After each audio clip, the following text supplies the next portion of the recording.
Hi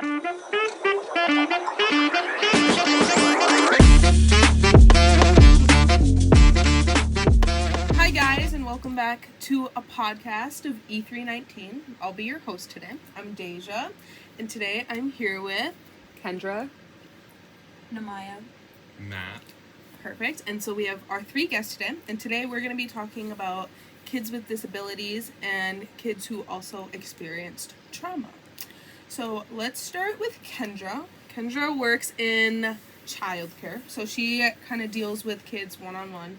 Could you give us a little insight on if you have had to deal with kids with disabilities or trauma, or how would you navigate that? I work with primarily 2 and 3 year olds, so dealing with trauma and disabilities at such a young age I think is definitely different than a school age setting, because it's harder to diagnose kids that are so young because of developmental delays that can take place, and picking the right, we don't want to label kids, and we want to make sure that we're keeping our options open and letting them develop, because sometimes kids just develop at their own pace and just takes a lot longer. But I recently did just do my training on kids with trauma and how to recognize that, and then in our daycare setting and in a school setting, it's really building relationships with the kids is the easiest way to tell when something is wrong. You have to learn their behavior, so when something seems off or out of the norm for the kids, you are able to recognize it more immediately and then escalate it if you need to. I think that that is really good, because we did talk about that in our classroom. We were talking about how you're not going to be able to recognize those points if you're not actually an active person in the classroom. Maya, I know you work in retail, which you may not deal with children, but have you seen or had to deal with people with disabilities or trauma or anything like that? Yeah, in retail they tell us to not help them, help disability people with disabilities so much, because it can come off as rude, because if you're too nice it can also come off as bullying. So it was one girl, she asked me to help her go to the bathroom, and I said I couldn't do that because that kind of goes over our guidelines. Yeah. So just stuff like that. Knowing where to draw the line. Yeah. And everything. Okay. Matt works in, he actually works with old people, but his end goal is to be a nurse. So Matt, what are kind of the things that you think you're going to have to do when you start nursing? Or I guess kind of just give us your perspective on when you're working with older people. I think actually it's kind of interesting because it's, the other end of the spectrum, but some of them have been disabled since they were a kid, and so they've kind of had this their whole life, and so you see how they feel about it towards the end of their life, and they can tell you that they hated it when they first started living, but they've learned to love it. And I mean, I think also back then they've had a whole life, so they kind of were traumatized as a kid, if they were they've had a whole life to sit with it, and so it's more they can communicate it better, and they're okay saying it and pointing out where they might be traumatized. So it's interesting.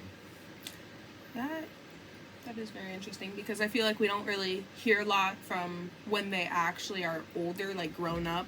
I feel we don't ever really talk about that, and I think that is a great point. I was thinking about, I work with someone who's on the spectrum in our daycare setting, and I think it's definitely a harder job to navigate when you're on the spectrum, because there's a lot more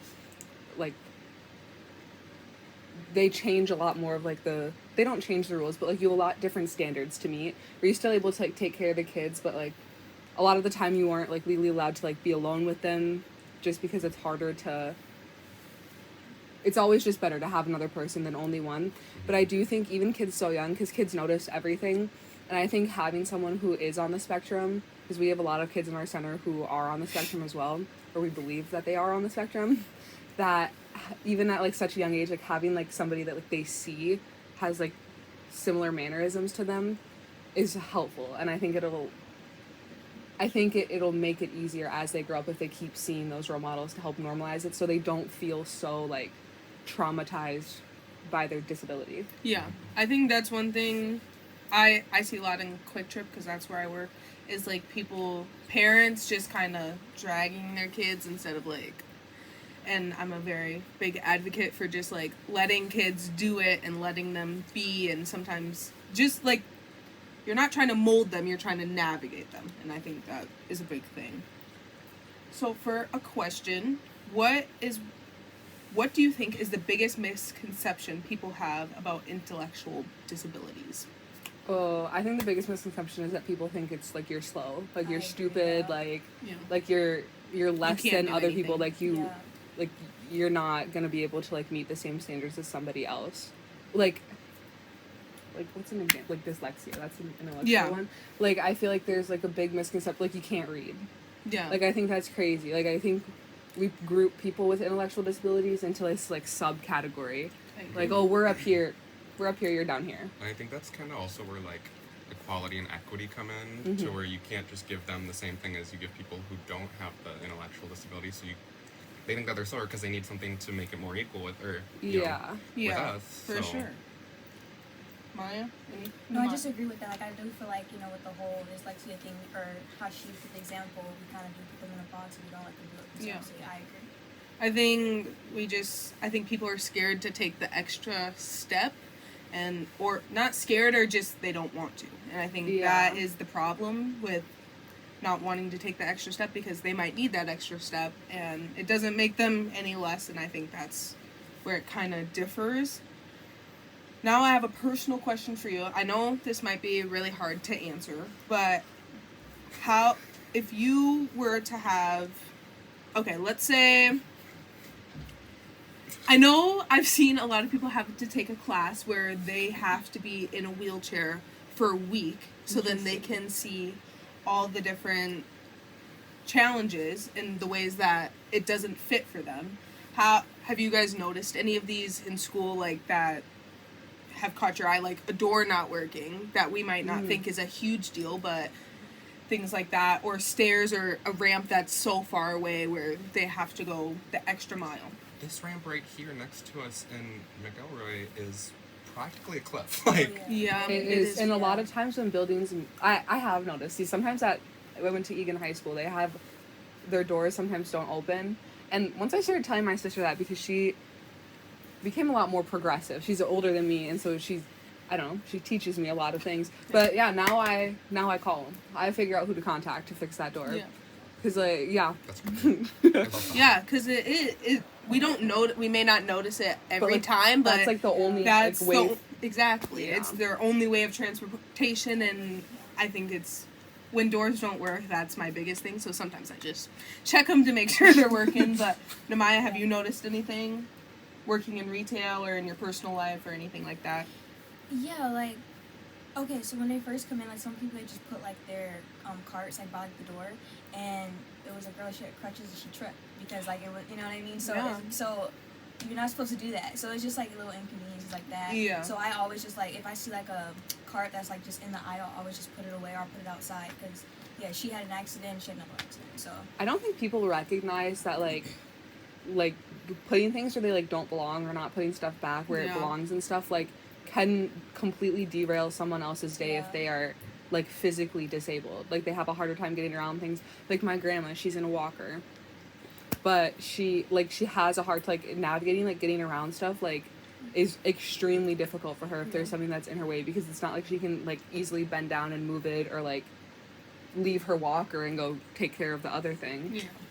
I think my grandma's the same way. She can't like turn sideways to like get through aisles like we might be doing. So I think some stores have kind of shrunk the aisles or put a whole bunch of stuff in, so then I don't know. I feel like some of that stuff has been overlooked the past few years. I think like the Target beauty section is when you describe that, I think of that, because like they've like it's not like your normal aisles, but they have a bunch of just like little like center Yeah. like pieces in it that have a lot of product and stuff. But like walking in between them, is It's a hard to lot get by people smaller and than like a everything. regular aisle. I was gonna say there was like a handicap button that you push to open the door. Yeah. And it wasn't working, so I had to put in a thing, and they still haven't fixed it. So it's just like, because the only reason why I knew it was broken is because this older lady, she could not get in the door, like it was not open, and she honestly just could not get in. So I went and helped her, and I pushed the button, and it wasn't working. So I told my boss, but See, and I feel like they're like, oh, it's not that big of a deal, but that really Yeah. It's a perspective thing for sure. It you have to is. keep an open mind. You can't leave Yeah. things like haphazard and then Yeah. not Yeah. think about the rest of the world. Like it takes what 30 seconds to call someone and figure out how to get the door open. Exactly. Yeah. It Op doesn't. You can. support. It takes Yeah. maybe 15 to put your cart in the right place. Like I don't. Yeah. Yeah, I think some people just lack the responsibility of just putting stuff where it's supposed They're to go. selfish. Yeah. Like Exactly. people are selfish and only think about themselves, and it derails other people's entire day. I 100% agree. Why do you think learning disabilities are overlooked in school? Like from your own perspective or like what you have seen, why do you think they are so overlooked in public school and in Matt went to private school when he was younger, so if you have some perspective on that. And Maya went to Alabama, so if you have some stuff from that. And Kendra went to Egan. I myself went here. So, but why do you think learning disabilities are so often overlooked in the school setting? I think that it comes from just like a systematic issue, like long time ago, like no one had disabilities, like everyone had them, but like they just weren't talked about, or Yeah. like they didn't have remedies to like make it more equal. Accessible. But like my mom, like when she went to school, like her graduating class was like 13. Yeah. Like none of them, just like peer pressure and like shame wise, would never like share that because it was looked down on. Mhm. And so I think now that set up like this harder system, and as like an education major going into teaching, I think disabilities are a really hard topic to like work with in schools because each kid has such different needs. Yeah. Even kids No who kid is don't gonna have be the learning same. disabilities, like teachers are like required to meet 30 students all at their own spot, and like with IEPs, like those are a great way, but also kids aren't really involved in the process. Yeah. And it's a lot of adults using big words talking about the child while they're sitting right there. And so like I feel like there's not enough knowledge about them. People don't talk about them enough. And I feel like the ways that we do have to make learning more accessible to everybody aren't nearly as good as they could be. Yeah. I think from my perspective, I think a lot more of like actual training with, I think, hands-on training, like a training day. And I know you, back at your old job, you had to do some training days for like, to get your license and everything. And I think training days like for that would just be very beneficial to the entire world. Maya and Matt, do you guys have anything I was to gonna add? say, I've noticed a difference in Alabama and here. I feel like teachers are, because there's like no like rooms for like people with disabilities to go, or like no outlets in Alabama. We're kind of just like putting the box with them, and then like if they did have like an out or something like that, they just called their parents. You know what I mean? So Oh. and they like just treated yeah. them just like, okay, we'll go out in the hallway real quick. You know, we'll A bad student. Yeah, and it's In quotations. yeah. I have to interject. I was just talking to my sister. She's going to get her master's for psychology, and she talks a lot about how when you put kids out of like the classroom, you're just telling them that like Yeah. you're not wasting your time on them. Yeah, you like just- get out. Like this gets you out of the classroom. You get whatever you want. It's just reinforcing like the quote unquote bad behavior Yeah. because you're not actually like helping them and you're not actually getting them what they need. Yeah. You're just Yeah. pushing them You're You're away. just making it seem like And they it's- don't matter And and, also- And you they don't know want to that. take they Yeah. feel that, and that's why a lot of kids with learning disabilities act out, and that's why Because they don't know get that- yeah, because they don't know what they're like learning from. or yeah what they they've don't learned get from their before. education that Yeah. they're supposed to because they're just being pushed out of the classroom. And I think that happened to my brother a lot because he has ADHD, and so he's always talking, he's always Yeah. being annoying, as I would like to say. But like the teachers weren't taking the extra step, and they would just be like, "Oh, he's talking too much. He's out in the hallway," Yeah. and that's not doing. So then he ended up hating school. He switched to online like that, and that's actual proof of learning disabilities. Yeah. It affects affecting their it. kids' mental Exactly. health too. Like it doesn't just stop at like they didn't get to go over the math lesson today. Like They they're missed an reinforced, entire like, section. they aren't worth your time. Like Yeah. their learning is not important to you. You don't care about them. But then also when it comes to like trying to actually like do the school, then it also ruins their own self-worth, and then they're gonna Mhm. grow up with like no self-esteem. More trauma. Yeah. More Like trauma, coming from literally. an intellectual disability. Like it's just Builds no up wonder itself. IDs go hand in hand. Yeah, We figured it out. we cracked the code. I have one more big question and then we'll wrap it up. Do you think ADHD is overdiagnosed or underdiagnosed? Or kind of what you guys have seen That's a good one. is your perspective? I think I don't know. I can also give you guys a little background. So, like, in our class, we talked about how girls happen to be underdiagnosed because they don't show the exact same symptoms as boys. Like, the girls' symptoms might be working extra hard on homework or spending extra time doing that, and the guys are just running around or talking all the time, and that's why girls tend to not get diagnosed or get diagnosed with anxiety or OCD. That's what a lot of doctors just put girls as in a category because they don't want to take that extra step. Do you feel like you noticed that when you were growing up or anything, or now even? I was someone in my education class was talking about how she had a hard time getting diagnosed with ADHD, and it was like a long process, and then eventually when she did, like, just going through the whole process with the school took a long time too. And I think I don't know how to answer, like, if it's more diagnosed or underdiagnosed. Yeah. I think a lot of the times it's misdiagnosed, or like you're just putting a label on a kid just to get them off your schedule, like just to push them away like everybody else does. And I think that it's gonna take like years to like undo that, to like actually get people like the healthcare that they need and the diagnosis that they need so they can like better go about their like daily life. But I think that people definitely throw around terms.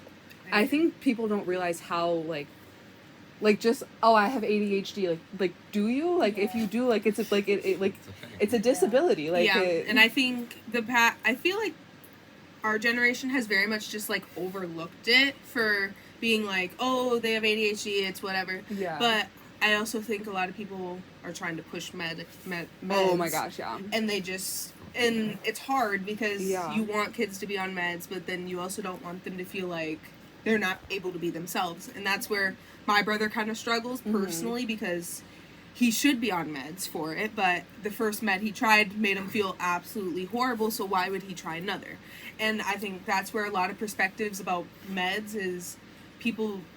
It does take a long time because everyone's brain is completely different, and it's so hard to be like, put them on this med and it'll work the first time when it's not likely. It takes most likely 3 pills before a kid actually reaches that, and it's hard for little kids when they're just kids. Like, they don't want to be on a pill schedule the entire life. I think it is Luke had diagnosed with ADHD, and he tried medicine for the first time when his parents brought him medicine for him to try, and he hated it, and now he has this like very he wouldn't ever consider going on it now. Like, he's like, it's just, he hates it. He hates seeing like the ads that like push medicine for other things, because he's like, I think our healthcare system does a lot of pushing so that like, so then it makes people not want to do it. And a lot of people do need to do it, but it's like, why would you do it if everyone's saying it was the worst thing, or if who wants to go on a pill 3 times? And like, I think doctors, a lot of times they'd rather just diagnose you. Yeah, I was put on Lexapro one time, and instead of, when it didn't work and clearly wasn't working for me, instead of trying something else, we just upped the dose until I reached the max dose of Lexapro. And then eventually, like, I just quit doing it myself because I was like, this isn't going well for me. But like, the doctors, like, I had all these check-ins, and I had to go and I had to tell them I had so many forms to fill out for it. And then like, it, even though it wasn't working, we just kept pushing up the dose. Yeah, and I yes, I think it's the worst way to go about that. I can't believe they would just do the exact same medication and just okay. I also just think that like a lot of it now is overlooked because like we've made it where we are with technology and like in psychology, but like so much has happened in the last 5 years. Oh my gosh! Like so like I feel like people are just like taking a guess and pretty sure they're right. I feel like people are like, because I think there's been a lot of advancements with like, I don't know, having a more like equality, I don't know, having just a better society. Like, we're better about dealing with trauma and disability now, and we talk about it more. But I think that people recognize that progress as like the finish line, when like that's like the very beginning. Like, we've done like the very first like surface level stuff, and like it doesn't stop. I agree. to wrap it up, I have one big question for you guys. Okay, I'm ready. What's one thing you want listeners to remember from this conversation, or one takeaway you really want them to take with them? To have an open mind, like don't just treat them like they're nothing. Yeah, take that literally 5 seconds to Yeah. not be selfish and Even just Yeah. asking, and I know sometimes asking is controversial, but just, I think, putting yourself in someone else's shoes is literally all you, like, Mm-hmm. people are more Like- scared to ask for help than it might Yeah. be to ask them if they need help. Like focus on their needs or their problems rather than pushing a label onto them and diagnosing them. Yeah. I so, agree. yeah. I agree. Thank you guys for coming today, and Thanks for thank having you us. guys for listening. We will be back next week with something new. Thank you. Have a great day.